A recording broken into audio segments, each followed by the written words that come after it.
principio, Juan muere.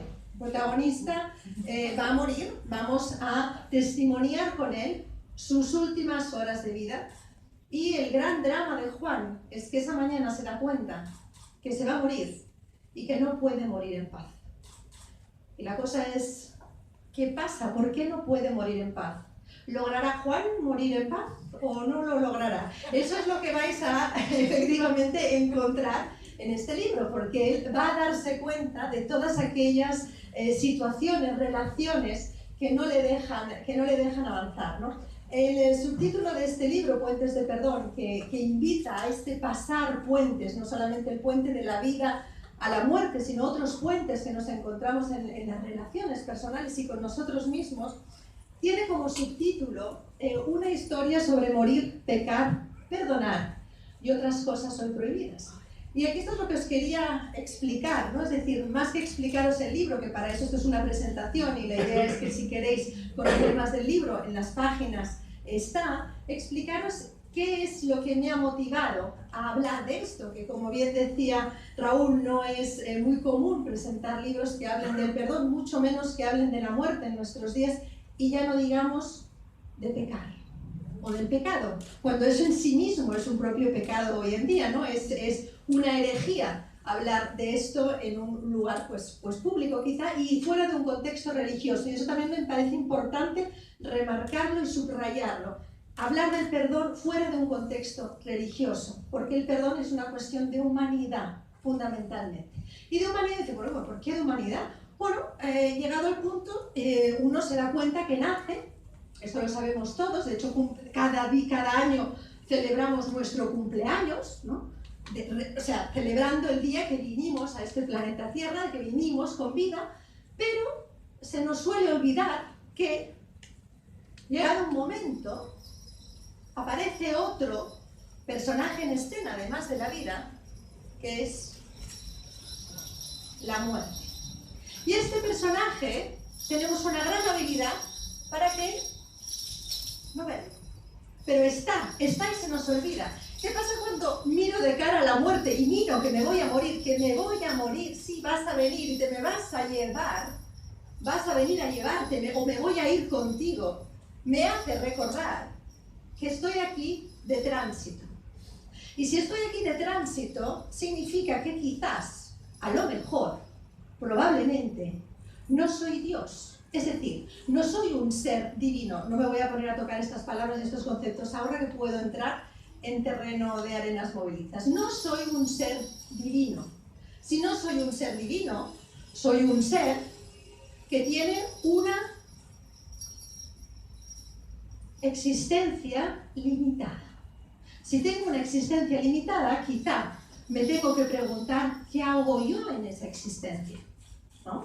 Si me voy a ir, la pregunta es, ¿me voy a ir? La pregunta es, ¿cómo vivo para irme? Eso es un poco lo que también se va a reflexionar Juan mientras que hace su camino de muerte.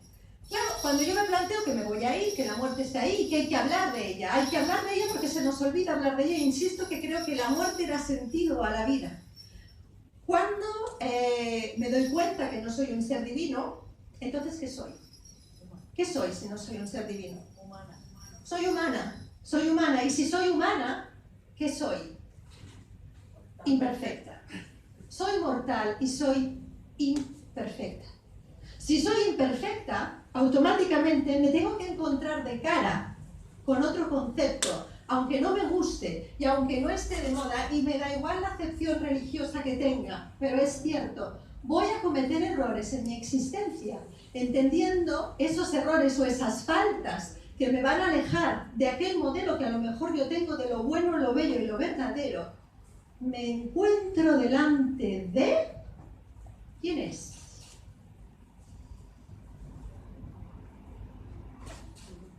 Me guste o no me guste, esté de moda o no esté de moda, y perdonad la expresión, pero me siento en familia y lo voy a decir, como ser humana y como mujer que soy, la voy a cagar.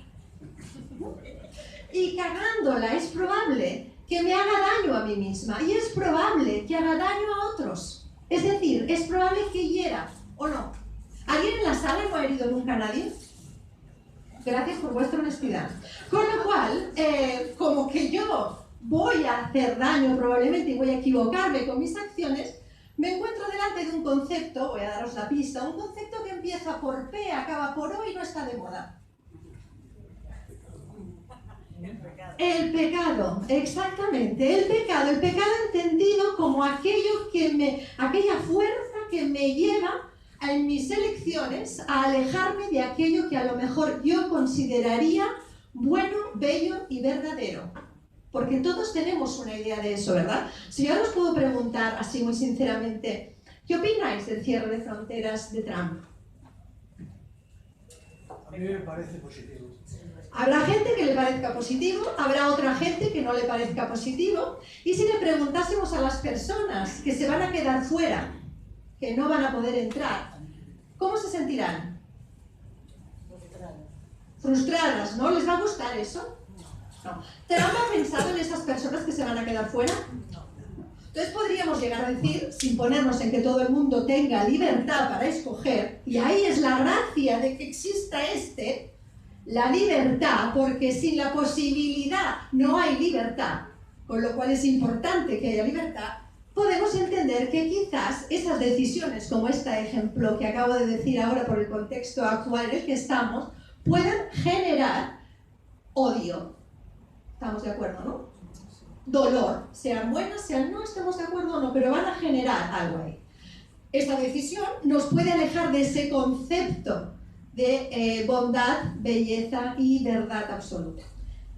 Si tengo en cuenta que soy humana, insisto, que como puedo o no hacer las cosas tan dirigidas hacia esos valores, por lo tanto puedo pecar, y ahí también entro en los 7 pecados capitales y el miedo, del cual tampoco no voy a entrar ahora, no dice, ostras, pues qué mala pasada, ¿no? Es decir, descubro que soy un ser humano, que me voy a morir, que además voy a cometer equivocaciones, que me voy a hacer daño, que voy a hacer daño a los demás, pues vaya panorama. Desde luego es un panorama catastrófico. Pero no es posible que no haya algo que me permita vivir en esa humanidad, vivirme como ser humana, vivirme con la capacidad de elegir y de poder equivocarme en mis elecciones, y está bien, y de poder a lo mejor enmendar o no mis elecciones si quiero. ¿Qué creéis que puede aparecer ahí? O por lo menos eso es lo que a mí me da esta lógica entera de poder vivir esta humanidad, de poder vivir esta libertad en cuanto a la capacidad de escoger en libertad. Y es este tercer elemento que me parece fundamental y que creo que tiene la capacidad de poder ayudarnos a sanar, ¿no? A vivir tranquilamente esta parte nuestra de ser humanos. ¿Quién creéis que puede ser? La responsabilidad. Casi. Empieza también por la letra P, pero no es el pecado. Es el perdón, efectivamente. Si contamos con el perdón, contamos con la capacidad de poder permitirnos esa humanidad, permitirnos esa libertad. Porque perdonar significa, de alguna manera, aunque os suene cursi, amar. Perdonar significa aceptar al otro con sus luces y con sus sombras, aceptarme a mí misma con mis luces y con mis sombras, intentar muy aposta, aprender a no juzgar, ¿no? Y en ese no juzgar perdono al otro y me perdono a mí misma porque ya desde el inicio me asumo como alguien imperfecto, como alguien que no siempre va a tener la fortaleza para la hora de escoger aquello justo, escoger aquello bueno, escoger aquello bello, escoger aquello verdadero. En la profundidad que tienen estas palabras sí que espero poderos transmitir solamente con la voz y mi presencia, en el sentido de con lo que quiero decir con estas palabras, porque a veces el vocabulario es muy limitado. Entonces, esto es un poco la línea base sobre la que se levanta este libro, Puentes de Perdón, sobre este importante acto de perdonar. Es la propuesta ahora de poder conversar con alguien que no solamente ha escrito el prólogo, sino que además tengo profundo afecto y amistad y admiración, que es el Pare Jordi Castanyé, que es monje benedictino, un hombre sabio, también, que sabe bien, desde otra perspectiva, en este caso religiosa, sobre el perdón. Así que si os parece bien, iríamos a conversar para Jordi. La osadía de decir que ha sido y será aún un diálogo fructífero, no siempre estando de acuerdo, o mejor dicho, matizando, es decir, profundizando las verdades, los pensamientos que cada uno expresa. Y tanto ella como yo, creo que puedo decirlo en nombre de los dos, nos hemos enriquecido. Bien, este libro que ella Pax ya ha presentado y muy bien, cuando yo lo leí, cuando me dijo por el prólogo, o antes, para que leyera el libro, tengo que decir que lo leí con interés, más me cogió, casi que lo leí seguido, con una actitud que yo recomiendo, y creo que estás de acuerdo, Pax, con una actitud que tendríamos que tener siempre que leemos libros parecidos, o hasta diría cuando vamos al teatro, y digo lo del teatro porque es un libro que podría ser representado en un teatro. Claro, nosotros espectadores estamos en la platea, pero solamente comprenderemos la obra, o si la leemos, aunque no estemos en el teatro, si nos ponemos en el escenario, no contemplando algo que pasa pero que no va conmigo, sino yo soy aquel personaje y aquel y aquel, y tuve la impresión que me sentí especialmente con Juan, a quien desde entonces amo mucho, porque me encuentro reflejado en él. Es el personaje central. Y ciertamente, todo pasa en una mañana y acaba muriendo. Es el personaje central de la obra. Y además en cama y retorciéndose, pero pensando. Esto de pensar es importantísimo. Más que dar certezas, más que dar soluciones, hay que hacer pensar. Juan acepta pensar. No le es fácil, pero acepta pensar. Y el lector sacará provecho de la obra en la medida, no tanto que Pax o Juan le den soluciones, sino en la medida que él piense por sí mismo y se ponga en el papel, pero sin dejar de ser yo. Hay otro personaje en la obra, muy importante, básico, sale en todas las páginas, casi que de principio a fin, pero no voy a deciros quién es, ya lo iréis descubriendo, pero es un personaje básico, sin el cual la obra no podría haber sido escrita. Y de hecho, Pax, esto que digo a todos, y que me lo decía a mí mismo para ir descubriendo este segundo personaje básico, es también lo que le sucede a Juan, que también va descubriendo con tenacidad, sin desánimo, va descubriendo quién es. O sea que si Juan no lo sabía, no tenéis vosotros por qué saberlo. Leed y pensad. En la obra salen muchos otros personajes, todos en relación a Juan. Esto sí que puedo deciros más o menos quiénes son. Su madre, su hermano, su mejor amigo, su nuera, su barbero, una vecina,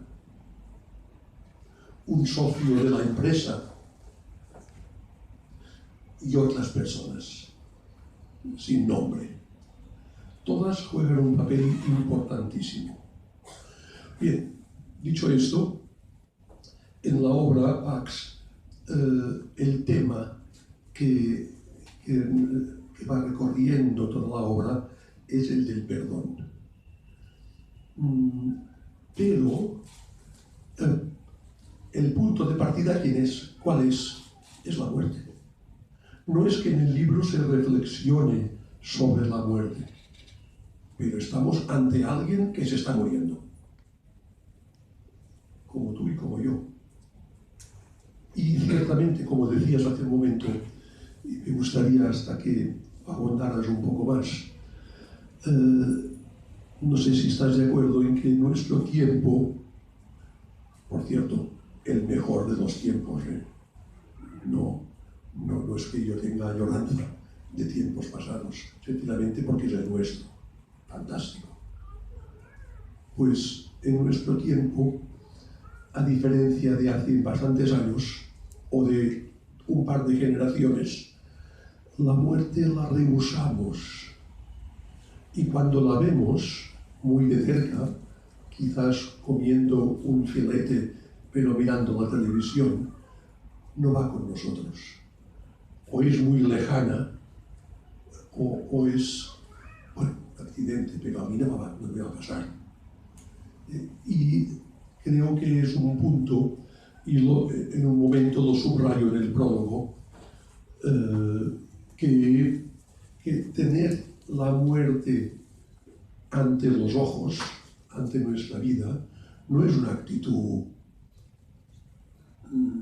de tremendismo, una actitud macabra, sino que es asumir la realidad.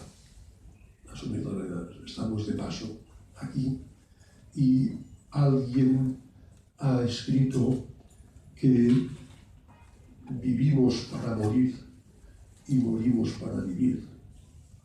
O otra frase, que viviendo aprendemos a ir muriendo. Y la cercanía de la muerte, y creo que esto queda reflejado, me gustaría que tú ahora lo subrayaras también, la cercanía de la muerte me ayuda, pero no la cercanía de la muerte porque tengo 103 años y estoy muy enfermo, sino el pensar en mi posible muerte, quizás mañana, la mía, no la deseo a nadie, pues me ayuda, me exige a repasar mi vida. Es decir, que la muerte y la vida van muy, muy juntas. Sí, yo creo que efectivamente, como dice, no vivimos con la muerte, no vivimos con la idea de que nos vamos a morir, como también yo creo que nos alejamos de la vejez y nos alejamos de la enfermedad. Entonces, el hecho de ser conscientes de que nos vamos, quizá nos puede invitar a reflexionar que ese día va a llegar y cómo yo llegue a ese día depende de cómo viva hoy. O sea, es como una responsabilidad. La muerte ayuda a traer responsabilidad al momento presente, porque creo muchísimo en la libertad, como he insistido, y creo que somos libres de escoger, y para escoger tenemos que poder tener también la muerte nos ayuda a esa necesidad de escoger. Lo que sí también es cierto que esas elecciones que hacemos en libertad luego nos esclavizan con sus consecuencias, y nacer nos esclaviza con la consecuencia de morir. Entonces, ese poder reflexionar cómo vivo, por eso también insistir en la idea del perdón como una forma de hacer durante el proceso de vida, porque Juan tiene suerte y en esa mañana puede hacerlo todo, pero es Juan y es una ficción para hablar de eso, ¿no? Pero efectivamente en el perdón vamos a necesitar, muy probablemente, de tiempo, son procesos largos. Es que cualquier cosa, cualquier actitud, cualquier aspecto de nuestra vida que sea fundamental, es un proceso. La vida no hay en el aspecto profesional. Aquí tenemos dos chicas que están dale que dale con sus estudios de música, con esfuerzo, con sacrificio, con renuncia, a nivel familiar, a nivel deportivo. Cualquier cosa que valga realmente la pena pide esfuerzo, pide constancia, pide cierto sacrificio. Con el sentido más, bueno, pues también lo que estamos diciendo es un proceso que necesita paciencia, que necesita tenacidad, que necesita voluntad. Y voy al tema, este sí que recorre todas las páginas, que es el perdón, como ha dicho ella antes. Y yo creo, Pax, que a lo largo del libro, sin que dediques a ello unos capítulos, salen 3 aspectos del perdón, pero que los mezclas de manera interesante, creo, sin decirlo explícitamente. Por un lado, a ver si doy en tu deseo, en tu intención, aunque a veces cuando uno contempla una obra de arte ve más cosas de las que pretendía el artista. Y cuando uno escribe el libro, también es un libro abierto a reflexiones. Pero digo, 3 aspectos del perdón, que son 3 aspectos de las relaciones humanas. Puede parecer que el perdón como relación humana solamente sería entre 2 personas, o si queréis entre 3 o más, digamos entre 2. Y si nos ceñimos al perdón, pues sería el perdón que yo pido, el perdón que el otro me da, o el perdón que yo doy o que estoy dispuesto a dar, y el perdón que el otro recibe. Y de aquí nos salimos. Pero hay un tercer aspecto, creo que también lo has mencionado un momentito en tu presentación, y es el perdón consigo mismo. Creo que es un aspecto muy importante. No sé si hasta podríamos decir, si estás de acuerdo, en que son recíprocos.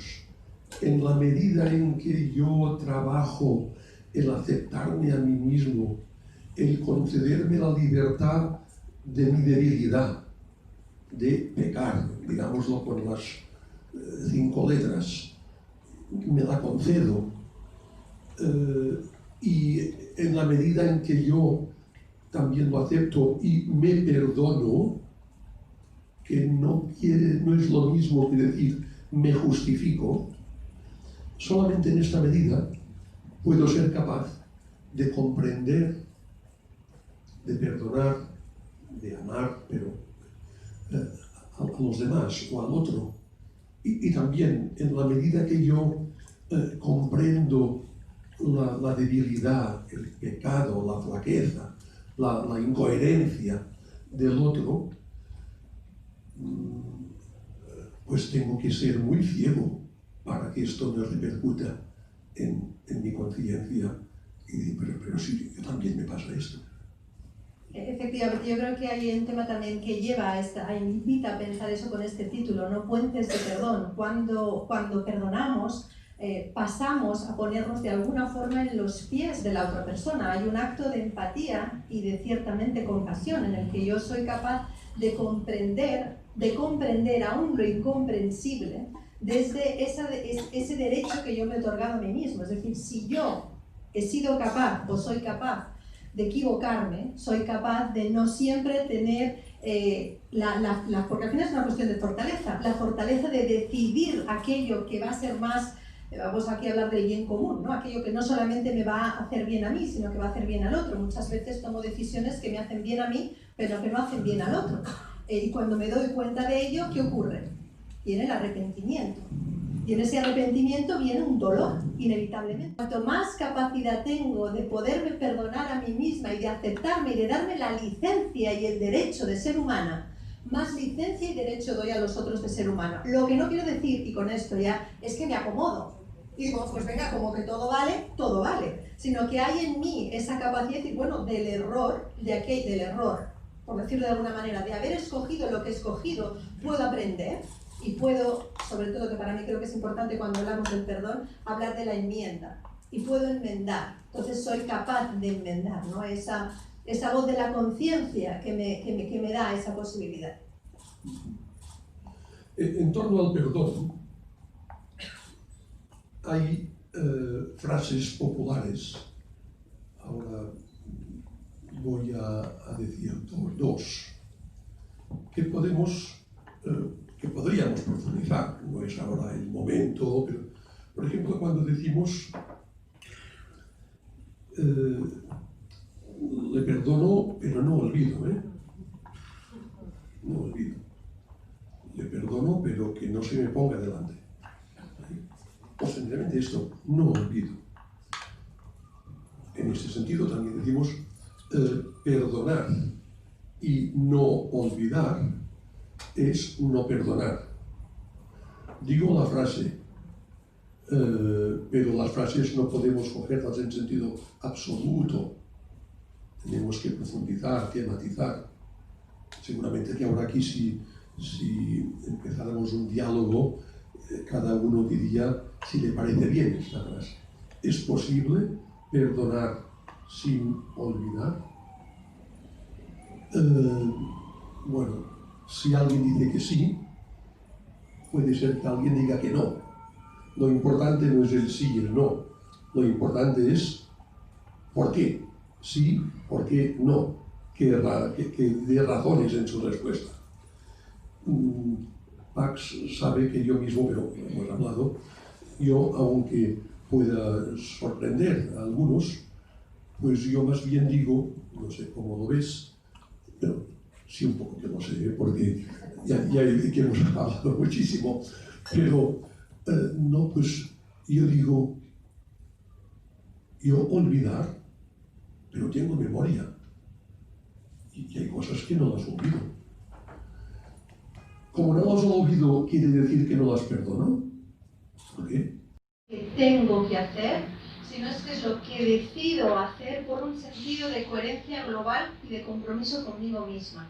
Porque efectivamente el perdón a quien primero va a beneficiar es a mí misma. Entonces, en ese camino, por eso también antes de con ese punto de intentar ajustar esta existencia corta a un modelo que yo misma me creo. Yo creo que eso es importante, y Goethe decía mucho esto y creo que es importante, ¿no? Cada uno deberíamos de tener ese modelo de uno mismo, ¿no? Entonces en el vivir nos vamos acercando o alejando de ese modelo del cual somos solamente responsables, que es escoger cómo vivimos, que generalmente no nos paramos a escoger cómo queremos vivir. Decíamos que dialogamos y esto conlleva que el hilo de la conversación no siempre va por donde uno diga, ahora diré esto, pero cogiéndome a lo que acabas de decir, y sabes que lo digo a menudo, porque lo experimento en mí y en otras personas. Y es que perdonarse, sinónimos, aceptarse, amarse, comprenderse a sí mismo, o perdonar, además de ser algo que está bien, resulta que es terapéutico. Es decir, cura, sana. Pero esto es así. Lo comento en un momento también en el prólogo. Hay autores, Freud mismo y algunos discípulos de Freud, que usaban la reflexión sobre el perdón porque aquella persona enfermiza lo que le impedía tener no solamente paz consigo mismo, sino poder, lo diré muy a ras de tierra, ¿no? Poder comer, digerir y dormir con tranquilidad, la incapacidad o el muro, el no querer pasar el puentes de perdón, del perdón. Perdonar es terapéutico. Pax decía antes que yo me lo miro todo esto desde la luz, desde el aspecto religioso. Bueno, está bien, soy monje y bueno, pues, pero no solamente. No, o sea, desde el punto de vista humano, de relaciones humanas, repito, perdonar sana. Alguien diría, más aún ser perdonado. Lo dejo aquí. Creo que las dos cosas, pero el primer beneficiado del perdón no es, digamos, la persona perdonada, es uno mismo, sin duda, sin duda. Por eso digo que es terapéutico. En esto con algo que usted también siempre dice, ¿no? El perdón no solamente sana, sino que el perdón no rebaja.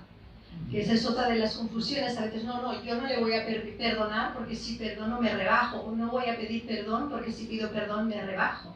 Entonces es importante en esto que estaba a decir, esta idea que tantas veces ha hablado, ¿no? De cómo entendemos como el perdón un acto que nos rebaja y al contrario, es un acto que nos engrandece, de alguna manera como que nos sana, nos lleva a estar mejor.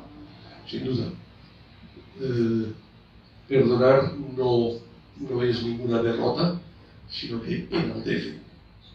Todos nosotros hemos hecho la experiencia de alguien que nos ha manifestado con palabras, con gestos, con besos, con miradas, con silencios, que nos ha manifestado que no tiene en cuenta el daño o el mal que le hemos hecho, y nos lo manifiesta de la manera que sea.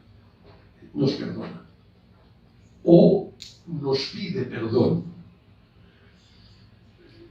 Si alguna persona, cuando le sucede esto, se siente engreída, se siente pues superior al otro, que se lo haga mirar, porque hay algo muy importante. Más bien, cuando alguien me pide perdón de algo que sí, que yo era consciente que me lo había hecho, o quizás no, lo que siento en mí es una admiración, me está dando una lección. Eso no se está rebajando, al revés, sin quererlo, está demostrando una persona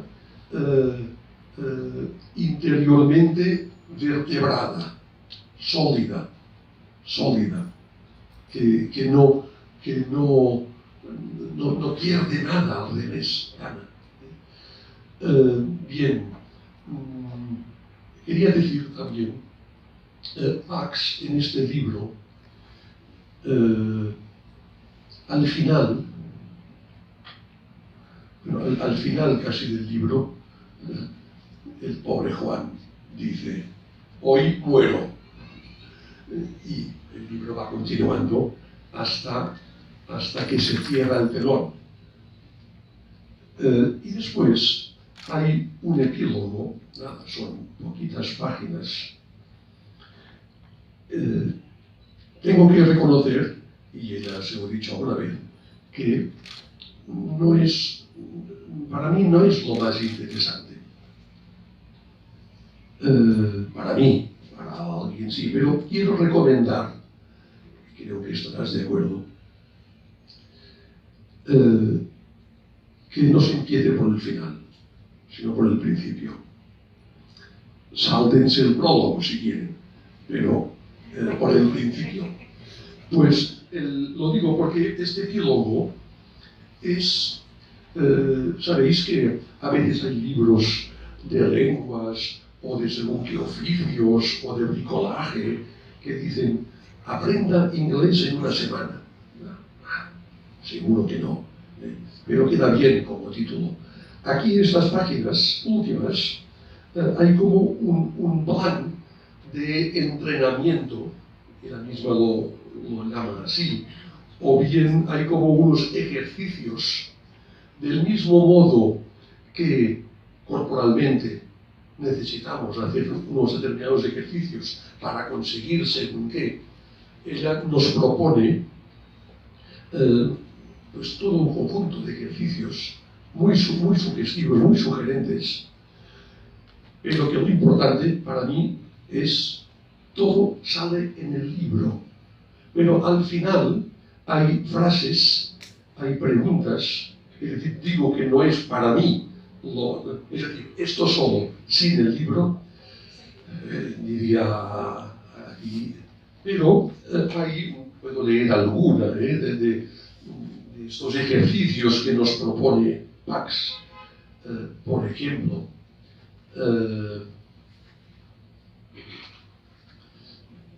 A ver. No es recomendable pedir perdón para quedar bien o por miedo a perder una relación. Ese perdón no será genuino. Después tendrás que perdonarte por ello. Un poco al azar.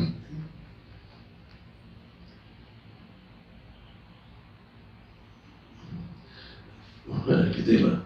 No esperes a que te pidan perdón para perdonar. No hemos comentado esto. Concede el perdón cuando te lo pidan expresamente. Y si no, también. Lo dice ella, ¿eh? Bueno, lo hago mío, pero lo dice ella. Sí. Bien, lo digo porque es un complemento en el libro que, leyendo todo el proceso de Juan, salen estos aspectos, pero que después al final están como comprimidos de manera, yo diría, casi provocativa, para hacer pensar y también para practicar concretamente. Efectivamente, el epílogo está pensado justamente para ir sintetizando todo lo que Juan va viendo, es como una parte más didáctica, más pedagógica, es una cosa que me sale con todas las obras, acaba haciendo la parte pedagógica y didáctica que acompaña, y en este caso es este epílogo que hace estos ejercicios para perdonarse, perdonar y pedir perdón, y como que ya estamos con el tiempo justo, sí que me gustaría disculparme para Jordi, lo siento, perdón.